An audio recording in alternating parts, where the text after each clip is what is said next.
Oh yeah. So today we got Loren Joseph with us. So thanks for coming out, bro. We really appreciate it. Most definitely. Yeah. So just to start off, there's been a lot of things going on this last year that we want to talk about. For starters, you go by Loren Joseph now, right? A lot of people might know you as Logan Cage from before. So you want to kind of give us some insight into the name change? Well, first thing is it's not Loren Joseph. It's just Loren. My Twitter name is Loren Joseph. My Instagram name is Loren Joseph. That's because Twitter already had just Loren taken. And I originally wanted Loren Joseph, but when I was in LA with Freddie Gibbs, he was just like he suggested that I just go by Loren, and then like we brought up a whole bunch of examples of stuff, and like I just thought that was a direction to go with it. But the initial like reason why was to kind of like not necessarily rebrand, but kind of like start over and get like find some new life and go back to try to remember who I was before all of this crazy shit for the past couple of years been happening. And you know, just take it back to the roots. Definitely. So speaking of like the roots and stuff, I know you rep Fail Mob, right? Yeah. So you want to kind of give the listeners like what that is that you rep? FEO, Fail Mob. You feel me? It's really just a collective, a group of kids from like Southwest, really damn near all over the city. Because I wouldn't want to say put us in one spot because it was a bunch of kids from everywhere, but like we were all cool as hell in high school. We used to go by SYB and like MHB, a bunch of crazy shit, but one of our homies got killed in 2013, and he used to tag and shit, and his tagging name was Fail, and like that was what he was infamous for, like around the crib and shit. So I was like, man, it was crazy because in my Came Up video, I'm sitting next to his grave. And the video before that, we shot 2-minute warning. And he was supposed to show up to the video, but he couldn't get a ride. And I was like, it's cool, bro, like, don't trip. We gonna shoot this next video for this joint I got called Came Up in like 2 weeks. And then he got killed like a week later. So that's kind of where it started. I mean that's the whole movement right there. Like, you know, it might come off as some gang shit or some street shit, but really it's all from my bro. Like, Fail, Buddha, his real name, you feel me? I'm not gonna put it out there, but it's all for him. That's why I do this shit. That's why me and my homies do this shit. Yeah. That's really tragic, man, to hear about that, because like homies be dying every day in the city, so it's something really serious and it probably hits home for a lot of people. So like growing up in the city, like what difficulties have you had to go through, like other than like your homie dying? Like it's like some real shit. I mean, damn, like it's crazy. Like I remember I got asked a question in an interview like a few years ago about like the shooting that happened in 2015 with me. Was that like a Kanye moment? Like when he crashed, like using that reference. And yeah, through like, the wire. Yeah. I was like, not really, because like going back to your question, I've been going through some crazy shit since I was a shorty.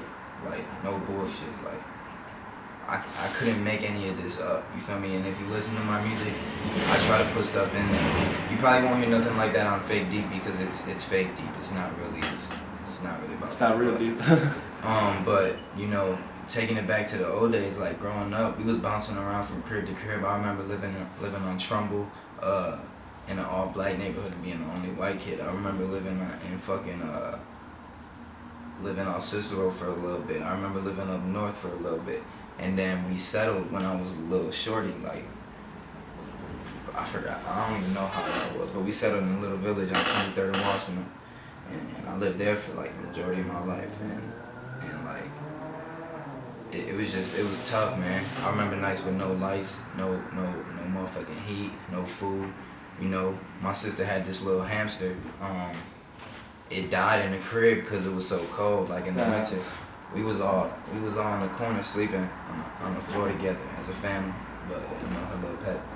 died and shit. But like, you know, I remember shit like that. In 2005, my dad got locked up. He's still locked up. Shit like that hit me hard. Shit like that fucked me up in the head. You know, I went through my little phases after that.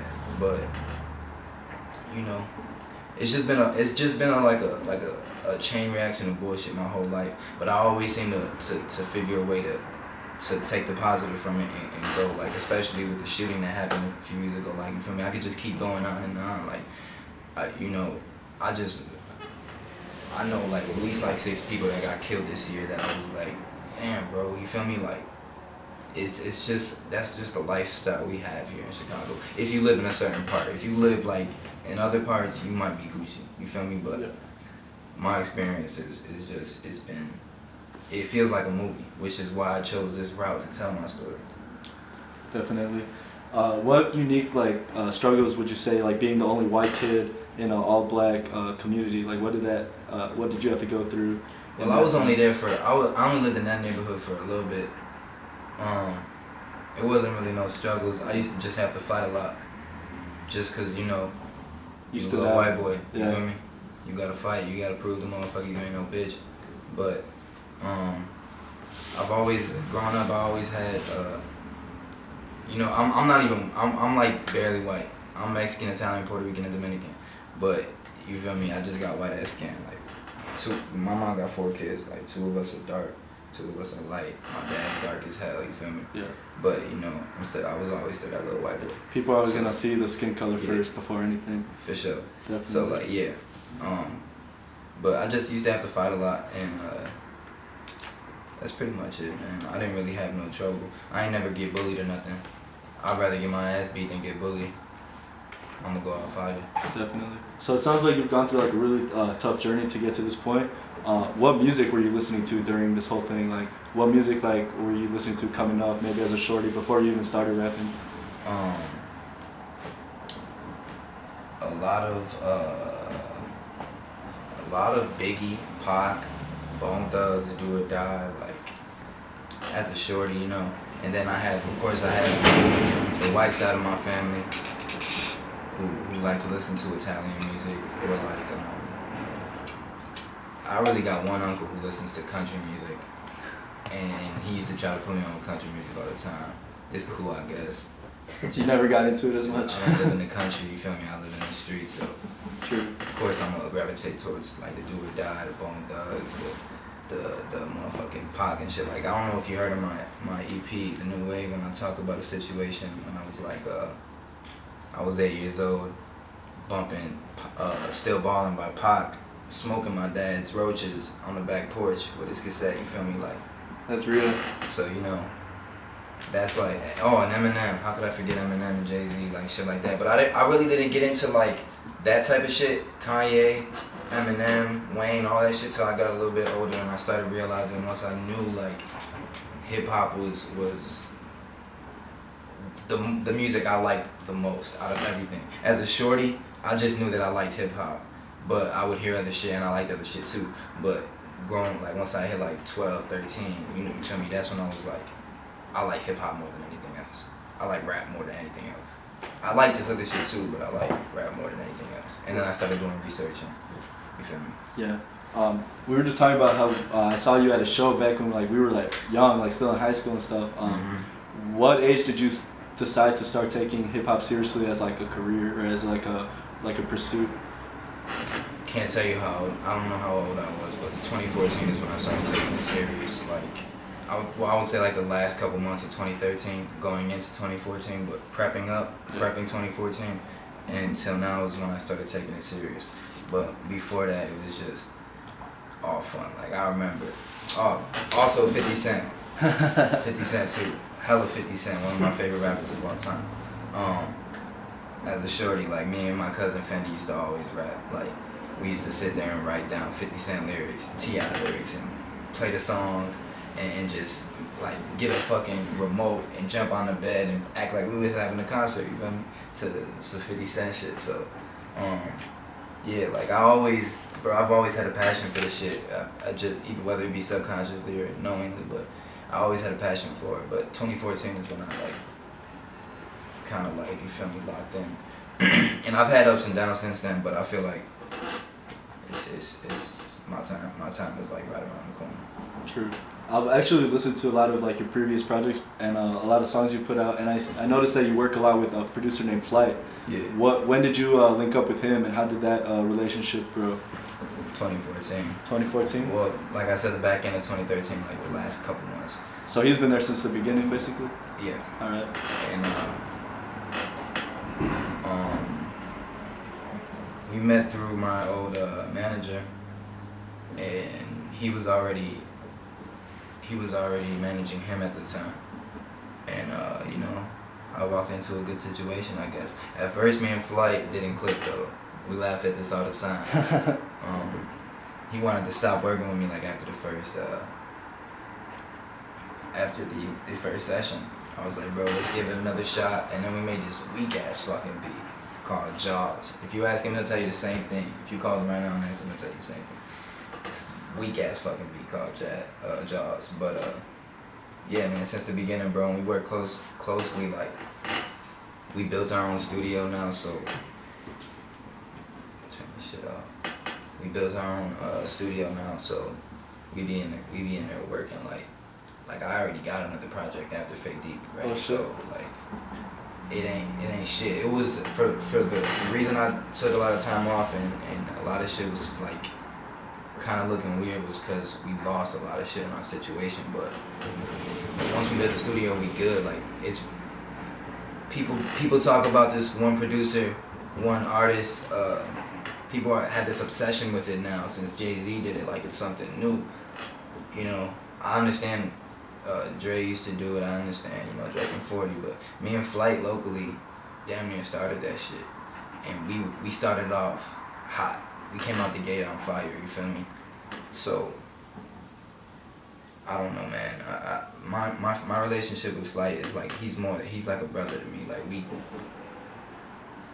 we make the beats together, we write the shit there, you feel me? Fake Deep, we damn near all freestyles and fucking improv, like just making the beats there, having fun, getting high. Like, we just got this camaraderie that's crazy. It's like, motherfucker, you can't teach that shit, or you can't just walk in a session and have it with somebody. Like I said, with me and him, it didn't click at first, but you gotta build that shit with somebody. Definitely. It's interesting that you're saying he's been there for like the whole creative process, like not just like a lot of rappers, they get the beat sent to them and then they like do what they gotta do and then they might send it back or something for mixing, but like it's interesting that you guys, he's there for the whole creative process from the writing to the beats to everything. So that's really cool that y'all were able to build that, and like you said, since the beginning, since like 2013, 2014. So a lot of people haven't really had that one producer, one rapper thing. You're right about that. Yeah. And we just starting to get really good. So it's finna get bustin'. Yeah. Speaking of Fake Deep, that's set to drop July 17th. So there's been a lot of hype on Twitter and stuff about it. People are looking forward to hearing it. What is the concept behind Fake Deep? What can people expect from the project? Alright, so like I haven't wanted to make a project since 1636. I just haven't wanted to make. I just don't want to. I just haven't wanted to make like a mixtape, like a sit there for 8 months and make a project. I just haven't wanted to because I felt like hip hop is not in a state where it's gonna get appreciated. I felt like 1636 was underappreciated for in its time. You know what I'm saying? People still don't give me the acclaim or the credit that I deserve or Flight. You feel me? So with Fake Deep, it was literally a process of having fun and making the shit sound really good though. So it does sound like an album, like a mixtape. You know what I'm saying? Like well put together, well thought out. It sounds better than what we really did. And I was just like, man, everybody be like, this party's fake bussin' or should be fake lit. And then I was like, man, let's just call this shit Fake Deep because I already know people are expecting deep music from me or they would like that. The production is there. As far as the content, I don't want to get on no deep shit. So let's just call it Fake Deep. Let's just have fun. Let's get high. Let's fucking make these records. And damn near just, you know, do our thing. Cause like I don't my style of music that I want to make, it doesn't really mesh well with what's popping right now. You feel me? So this is kind of me just rapping over some hot ass fucking beats, just having fun with my life in 2017. True. It's not that serious. Don't take it that serious. It's fake deep. Definitely. I've heard like Range Rover Music, 1139. Those. I think one of the tracks people are really looking forward to is you released the track list. You have Freddie Gibbs on Underground Legend, which we've already heard Underground Legend, but we haven't heard Freddie Gibbs on it. Yeah. So that's really crazy, man, because he's really a really talented artist, like in general. So how did you even like meet Freddie Gibbs, and how did that come about? Shout out to Freddie, man. He been showing me hella love, like stupid mad love. But I met him through. It was crazy because we were just finishing like the last couple records on Fake Deep, and I was working on some shit with Capitol Records, the A&R from over there, and one of my homies, and I guess out of nowhere he just he's good friends with Freddie, and he just showed him me like, yo, I'm thinking about signing you, and they, you know, being friends, they agreed that it would be best for, you know, instead of me to sign to a major, to do like kind of just do my own thing, but Freddie was fucking with me hard, so Freddie kind of like, you know, I went out to LA, linked up with him. It's just been like real dope ever since. So that's how the feature came about. We got a lot of shit in store, me and him. We finna go really crazy. I fuck with him. He's like he's being like a mentor to me, like, but also letting me be myself. You feel me? He's fucking with me very hard. Like he just sold out Metro like a month ago, something like that. It was super bussin'. A couple weeks ago, 3 weeks ago, something like that. But yeah, it's the tape is hot as fuck. The song me and Freddie got, dope as fuck, man, crazy. We finna, I mean, you already heard Underground Legend with just me on it. Just imagine Freddie on it, and you feel me? That should be enough till the project drops. Dropping a video called off the tape called Oak, which is an acronym. I say it in the song, maybe you'll catch it, I don't know. If you don't, it's not that serious. It's not that deep. Don't mean nothing crazy. Yeah. It just looks cool. But yeah, Freddie Gibbs that's bro, man. He's fucking with me hard. Yeah, it's nice to hear that you decide to just have fun with this project, because I know a lot of artists get discouraged when they don't get that credit that, you know, that they deserve. A lot of the best SoundCloud projects I've heard, like they are not nearly at the listens that they should be for the quality of music that we're getting, you know, especially for free. It's on SoundCloud and it's like really good. So I mean, I know a lot of artists get discouraged when they're not getting the reception that they know they put a lot of effort into this music. So it's cool to see that you're taking like a kind of step back from that and just like having fun with it and letting the music grow organically. That's what it sounds like. And if the project's anything like these singles, like, it's gonna be dope. I already know. I haven't even dropped the best songs. There you go. Yeah. So we haven't even really heard like what is in store. What's crazy is the project I got next after this is 10 times colder, bro. Oh really? I was talking to my cousin the other day. I was trying to tell him like, I mean he knows, but like there's a difference between something that's hot and there's a difference between something that's cold. As an artist, you should be able to decipher which one is hot and which one is cold. You should be able to know. I can't explain to you how I know, but I know. But this tape right here is hot. But the shit I got after this is cold. It's hot and cold. That's what's up. I was gonna say a song that I've been listening to a lot is "Never Forget" with Femdot, and I know you have a song with him that came out before, but this one's my favorite just because you both like come extremely hard off the jump, trading energy back and forth, and each of you do your own thing. How did you first connect with Femdot, and how did that song come about? And I killed Femdot. Nah. Hey, he's gonna see this too. Nah, that's bro. That's my homie, man.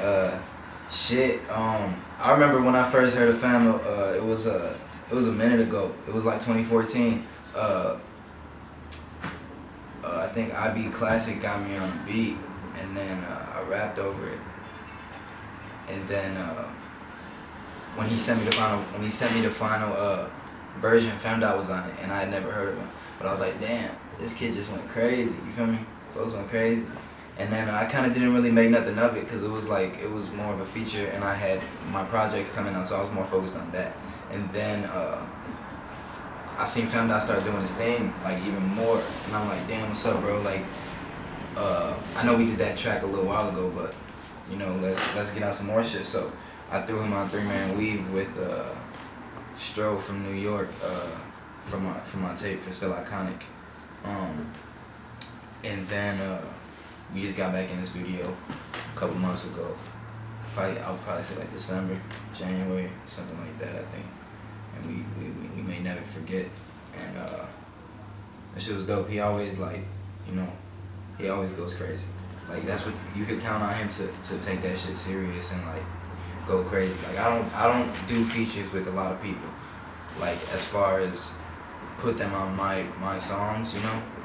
Like all my features, if you go through my projects and go through my shit, the only names you're gonna see are Taylor Bennett, Femdot, Saba, Rocky Fresh, Superboy, and now Freddie Gibbs, like, and Fendi. Those are the only people on my songs. You know what I'm saying? Like, I'm not out here doing a song with everybody, and putting it on my project. Like, if I come to you for something, it's because I know you're gonna deliver. You know what I'm saying? So that's what it is with Femdot, man. I fuck with him. I think he's dope, and you know, I just know when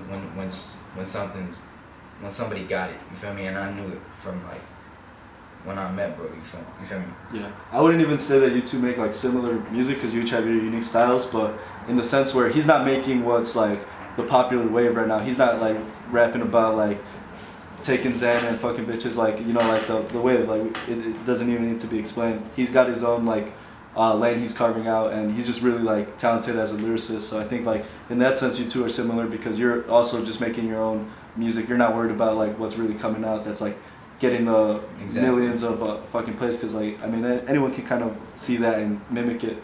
So that's what's up, that you two linked up and made like something authentic. I think that's why I really like that track. Dope, yeah, that's what's up. Yeah, but like you said, you don't really have a lot of artists. You're not just like out here like doing features and stuff, but like what, like you kind of do paid features though. Hit my email. I'm only doing paid features till my tape drops. That price going up. Yeah, price going up. I need the whole thing. You feel me? Yeah. Look, but fuck with me. DM me. I don't got a manager or nothing. We doing all this shit myself. Let's get it, baby. That's what's up. I actually really like that feature you had with Superboy though. That You Know song, that one was going crazy. I think Kari's on that too. Shout out Kari. Yeah, Kari's also awesome. He's also a really talented lyricist in the city. You got anything with them coming up in the future by any chance?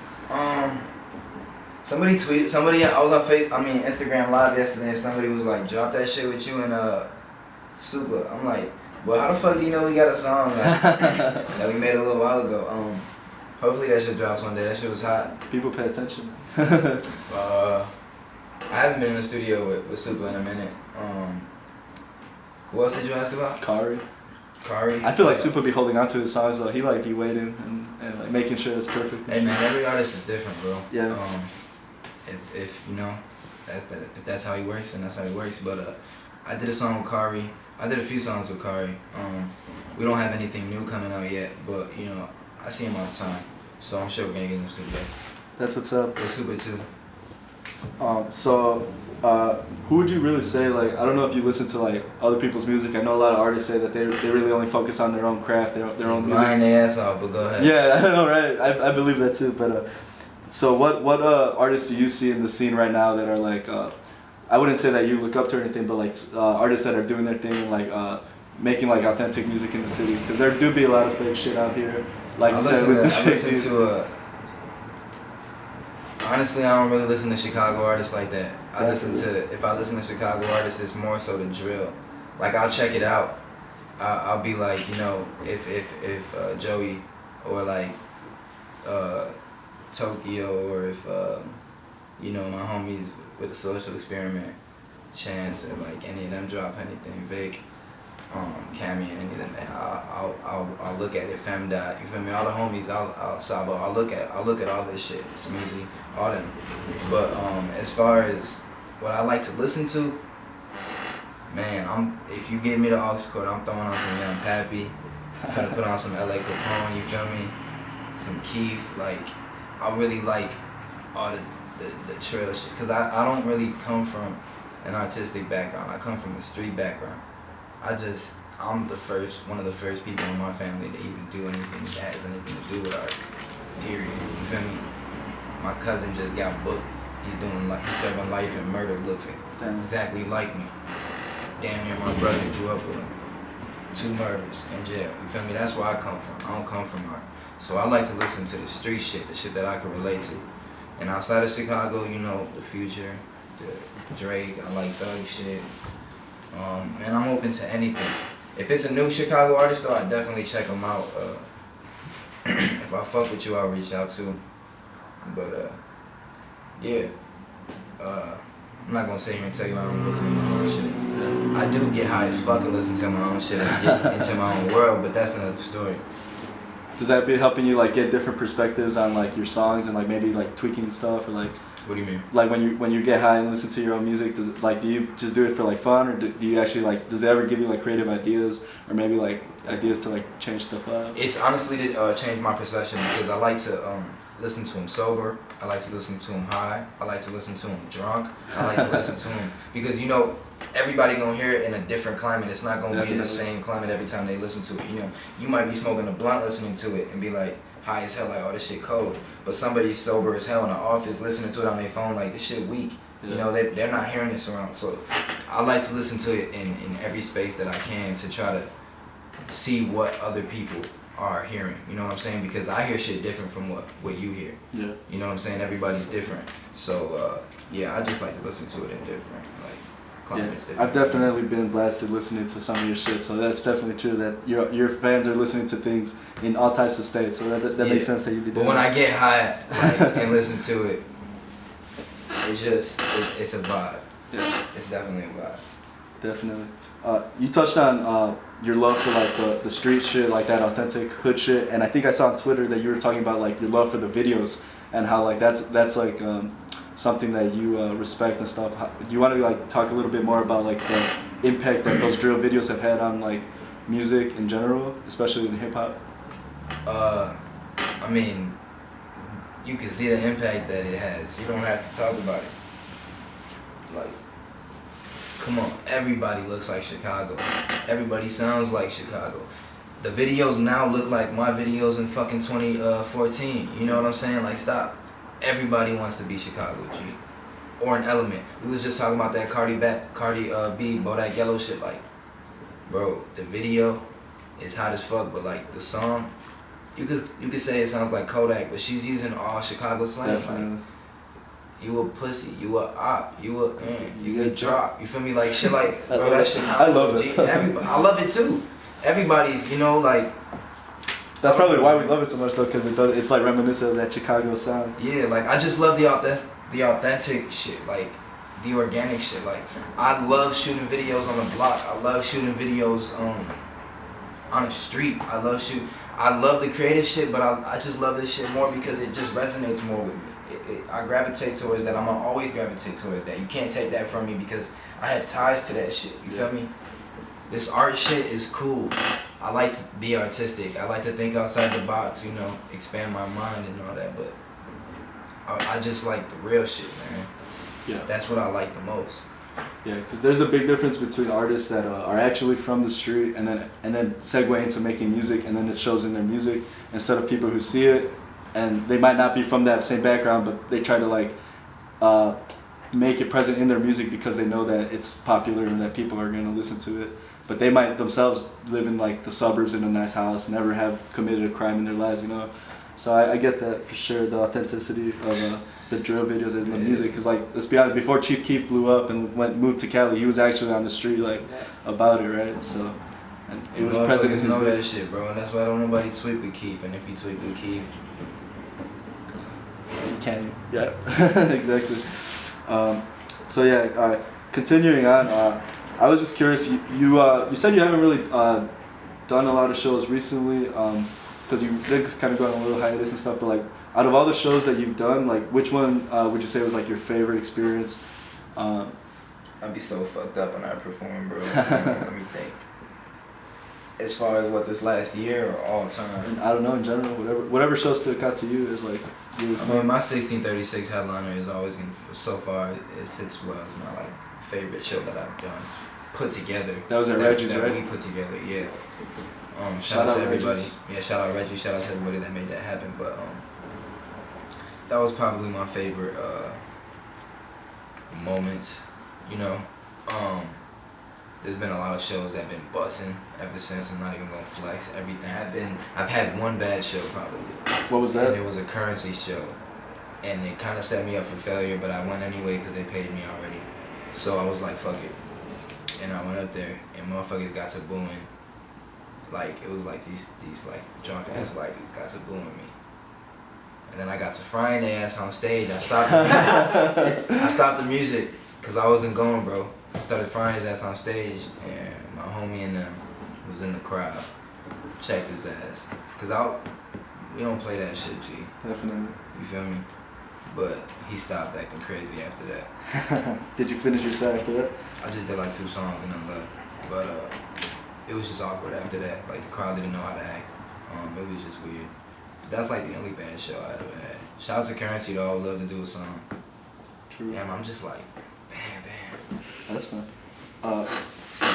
Another thing, like a lot of people see you and the first thing they notice is that you got hella tattoos. You got a lot of dope artwork on you. Is there anything like special that has like special significance? I know you got like 1636 on your knuckles and stuff. You want to like kind of explain like some of your favorite tattoos? For sure. 1636 is the address is 1636 West Ohio Street that a lot of my family grew up in. I really didn't have much experiences there that any to my recollection, but from what I understand, it's a point when my family was together. So that's what that means to me, and that's why I named that as my first project. And I had my cousin do poetry on it and like stuff like that. But you know, the roses, I just like roses. I got my mom's name right here. I got the owl because my nanny that passed away, that was her thing, owls everywhere. Before Drake, fuck you talking about. Shout out OVO though, shout out OVO. But you know, the owl, I got this shit. I got all these like when I was shorty, bro. This shit don't mean nothing. This is all just cool shit. Obviously, the music notes probably stem from your love of music, right? Yeah, yeah. I was fucked up too. And how is that, getting tattoos fucked up? I've always gotten my tattoos sober. I might have been high once. Don't remember. I got iconic because I'm still iconic. You feel me? So iconic, still iconic, forever iconic. I got FEO, RIP, bro. I got the year I was born. I got my brother and sister that passed away. They would have been older than me. I got them tattooed right here. I got my same nanny, the day she died of breast cancer. So I got shit with me. I got Mafia on my stomach for FEO. You know, I got Chase Your Dreams right here, which is the only tattoo that I really regret. And I got it when I was like 15, because I thought it was so cool. Why do you regret it? Because it's ugly. But it is what it is, man. It's me. I remember that's one of the reasons I dropped out of school, G, because I had to wake up every morning, look in the mirror, and I see Chase Your Dreams on my fucking chest, ugly as hell. I'm like, damn. But it made me think every day, like, motherfucker, you better get to doing something, bro. Yeah, the message is still there, right? You can't, yeah, you still see that shit every day. Chase your dreams, chase your dreams. It puts that thought in your head every single day. Definitely, bro. So I know a lot of people are like probably like trying to get features from you and stuff, but what dream features do you have like to one day hopefully accomplish? Like what maybe the like bigger artists that you would definitely love to have a track with them if you had the opportunity? I think the cliche answers would be Eminem, Wayne, Hove, Kanye. I would love to work with like Chance and Vic. I know I've spoke Chance and Vic. Yeah, I spoke to both of them like separately about the idea of getting into the studio and stuff. I think, you know, I just have to do more on my end, you know, with the buzz and like kind of, you know, approach them with something that come correct. Like I wouldn't Right. give Chance or Vic. I wouldn't want to put them on no regular record. It has to be something special. Right. Like I told you earlier, I don't just work with anybody. If I do work with anybody, I need it to be somebody who's gonna deliver and that I want to work with. So you know, like Chance, Vic, obviously all the homies in Chicago that I've worked with before, I would love to work with them again. But yeah, the cliche is like, you know, and all of them. True. Wayne, Drake for sure, Kendrick, Future, I could go on and on and on. I'll fuck around. I'll do a song with Cardi B too. Hey, let's make that happen, bro. That would be great. Lauren and Cardi B. That'd be crazy. I can see that. Especially if she comes rapping like she did on Bodak Yellow. That would definitely be good. For sure. That shit crazy. You seem to be back with like a focus and yeah, so where do you see yourself going from now? I never set like, okay, I always have goals, but I never set expectations, cause you most of the time get let down, and I take this shit one day at a time. I take this shit one step at a time. I do plan accordingly though. 5 years from now, I can't look that far down because I'm worried about if I'm gonna die tomorrow. True. You know what I'm saying? I'm worried about if my sister's gonna be good tomorrow. You feel me? That's what I'm worried about. I can't think that far ahead until I have the luxury to think that far ahead. Okay. And I don't know where I'm gonna be in 5 years. Right now, I can tell you a bunch of shit, but that ain't all. That is what I think. You feel me? Only time will tell where I'll be in 5 years. I hope to be at the top though. Definitely. You know what I'm saying? It is what it is though. Definitely. So yeah, Fake Deep is dropping the 17th of this month, so people should definitely be on the lookout for that to come out. I know you were wearing that shirt in the cover. Is that a brand that you have any connection with? Maybe not. Bro, they be making all my maybe not. They be making all my jackets and shit that I be wearing. They are located in the city? Yeah, they stay by my crib. Shout out to them. Maybe not. Go cop that shit. Yeah. This is the same shirt I got on for the cover art for the project. It's the same shirt I got on in the old video. It's the same shirt I'm probably gonna fuck your bitch in. That? No, I'm playing. It's not that serious, man. It's not that deep. No, it's not. It's fake. Fake Deep. But you gonna see me in this shit for a little bit. For sure. Anyone else that you want to like special thanks for making this next project come to fruition? Anyone that you want to shout out? Shout out to all my. I will tell you this. Fake Deep is inspired by everything that's popping right now. So shout out to everybody who's popping right now or who's making dope shit right now. Yeah, you feel me? Motherfuckers. Even people that I don't like, I took some inspiration from. So it is what it is. It's music at the end of the day. Shout out to the ops. Shout out, no shout outs to the ops. Fuck the ops. Fuck the ops. We getting this money out here, shorty. Shout out to all my homies. Shout out Fendi. You feel me? Shout out Flight for being for helping me. You know what I'm saying? And being there, fucking with your boy. You feel me? Shout out my mom. Shout out my dad. He gonna be home soon. And shout out the mob, shorty. We out here. And shout out y'all for having me. Thank you guys. Yeah, thanks for coming, bro. We appreciate it. I guess we'll close out this interview with one last thing. So I know we chose like 10 producers to highlight on Twitter. Basically, producers are kind of like underappreciated in this day and age of music. We've talked about that a lot, but how do you feel about like the state of like producers getting their credit? And I know you give all the thanks to Flight because he's been there through the whole creative process for like your projects and stuff, not just making beats, and he's actually been fucking with you and helping you out. So what do you think about like producers not getting their shine? I know Sunny Digital wants to start like a producers union because it's that serious that people are really not giving producers the credit when they're basically they make the songs at the end of the day. Like they're in charge of like the energy before any lyrics come to. I'm not gonna say nothing on whether or not they making lyrics or they doing anything like that, or if they deserve any more credit. Cause I'm not a producer. I don't work with many producers. Right. I don't know many producers like personally on a personal level. I don't know how they work. All I'm gonna say is Flight's the best producer in the city, and that's the problem I have with a lot of people and a lot of shit that's going on is don't nobody want to give bro credit because he's so close to me and working with me. Cause he could easily go produce hit records for Drake, Kanye, anybody. You feel me? Definitely. He's cold as fuck, bro. The man could do all the shit over here in left field and then go in right field and sweep that shit away too. Motherfuckers need to stop playing with him and put some respect on his name, and they need to stop playing with me and put respect on my name. That's the only issue I had with. I didn't wanna get into it. You feel me? But motherfuckers need to respect him. Yeah. As far as all these other producers, if you're the homies, you know, salute you, do your thing. But I'm riding with Flight, bro. Motherfuckers need to give his ass some fucking credit. Definitely.